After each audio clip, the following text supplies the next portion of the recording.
So I'm not exactly sure why, but you all love top five lists. And it's crazy to me. Although now that I think about it, I think a lot of the reason why is because I think a lot of you are curious to see whether or not my list matches your list. Because that's the same attitude I take. Like if I'm looking at a top five list, I say, well, I mean, if their list matches mine, then that's awesome because they were right. And if their list doesn't match mine, it's like, well, that sucks because they were wrong.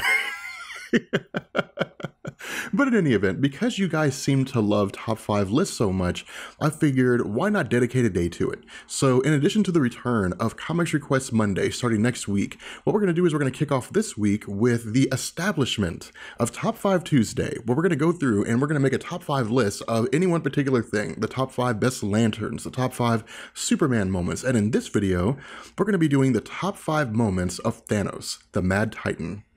So number 5 on our list comes in the form of the Infinity Event. Now during this conflict, Thanos is basically traversing the universe and attempting to kill off all of his offspring, and this ultimately led him to arriving on the planet Earth and to confronting the Inhumans in the Inhuman city of Attilan. Now, because Black Bolt was still the ruler of the Inhumans at this time, this led to a direct conflict between Black Bolt and Thanos himself. Now, as we know, with our video about Black Bolt's character, Black Bolt has a quasi-sonic scream, which is immensely powerful, I guess capable of destroying planets, but it's also the reason why he can't talk. He has no real control over it. If he opens his mouth, things get destroyed. And so what happens is that while this ultimately leads to a confrontation between Black Bolt and Thanos, Black Bolt basically screams as loud as he possibly can, and two things happen.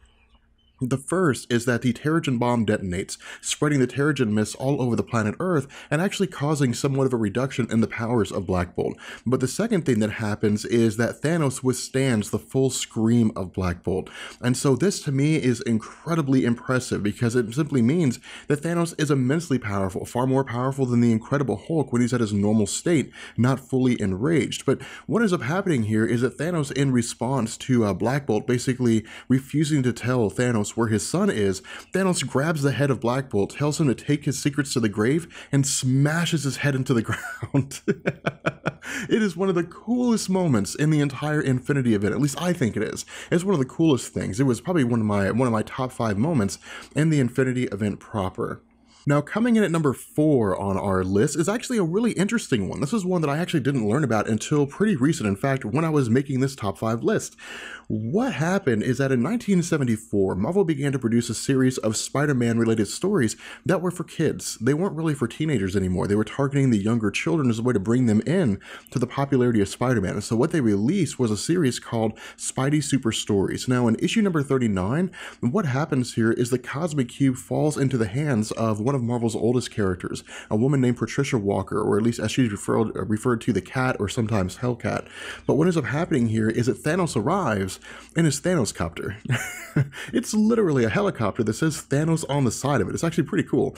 And Thanos basically tries to take the Cosmic Cube away from Patricia. But what ends up happening here is that Patricia and Spider-Man team up, and they're ultimately able to stop Thanos. And the result is that Thanos is actually arrested by police, and he's taken to jail.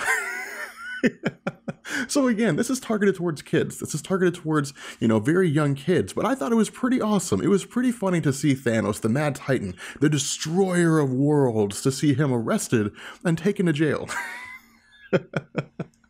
So coming in at the number 3 spot on our list comes during the Infinity Gauntlet event. And you guys had to know Infinity Gauntlet was going to be in here somewhere. You could not have a top 5 list of Thanos moments without having something from the Infinity Gauntlet. And this particular instance comes from the event whereby Thanos, after, attaining the Infinity Gauntlet, assembling the gems in the form of the gauntlet itself, that he basically went through and fulfilled the request that Mistress Death gave him that led him to gaining the Infinity Gems for the second time in the first place.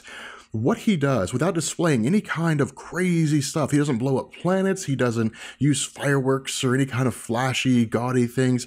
He simply just walks to the edge of the shrine, looks around, and then snaps his fingers. And when he does, he eliminates half the life in the universe. 50% of all life, human beings and aliens and plants and planets and all kinds of stuff, half of it just gone, just totally fades out of existence as if it was never there in the first place. That is nuts. That is absolutely insane. That is probably the one thing that Thanos is remembered for during the Infinity Gauntlet event, more so than anything else. And fingers crossed, guys, fingers crossed, hopefully we'll actually see this during the Infinity War in the Marvel Cinematic Universe.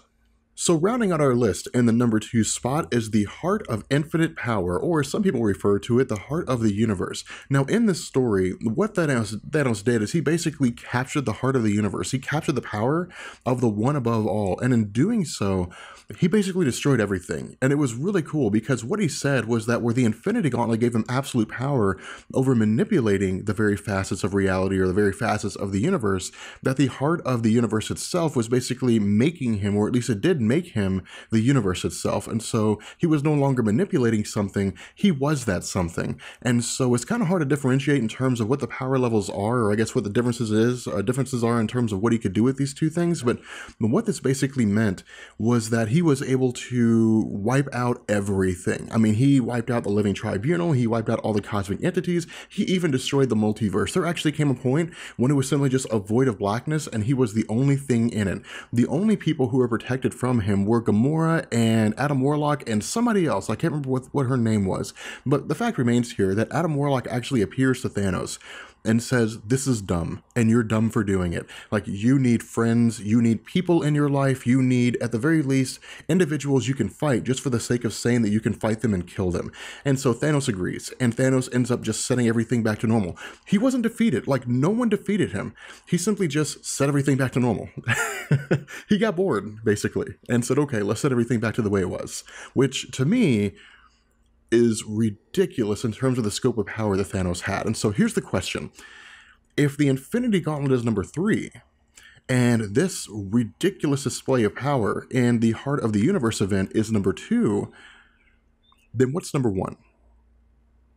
Well, ladies and gentlemen, the number 1 moment in the history of Thanos' continuity comes with the Great Lakes Avengers Christmas special number 1 in 2005, when Thanos appears on the planet Earth after charging some kind of artifact with the life force of every single person on Earth. And the result is that Squirrel Girl with her assistant Tippy Toe jumps in and saves the day. In fact, we don't see how it happens. All we know is that she defeats Thanos. Thanos was defeated by Squirrel Girl. Like that happened. That really happened. Thanos was defeated by Squirrel Girl. And Marvel told us this was true. Marvel threw the Watcher into it, and the Watcher says, well, I mean, it's not a clone, it's not a robot, like, it is Thanos. This is the real Thanos. And it's weird that you were able to do it, but you did. And that's it. Like, that's how we verify that Squirrel Girl defeated Thanos. And so what this meant was that Thanos was now inducted into an extremely elite and small club of people who have been defeated by Squirrel Girl. These people include Wolverine, they include Deadpool, Doctor Doom, and more recently, Galactus. With that being said, we're going to go ahead and bring this video to an end, and let me know what your all's number 1 favorite moment is. Let me know what your favorite moment from all of Thanos' entirety continuity is, because I'm very curious to see what you all come up with. With that being said, I will catch you guys later. Peace.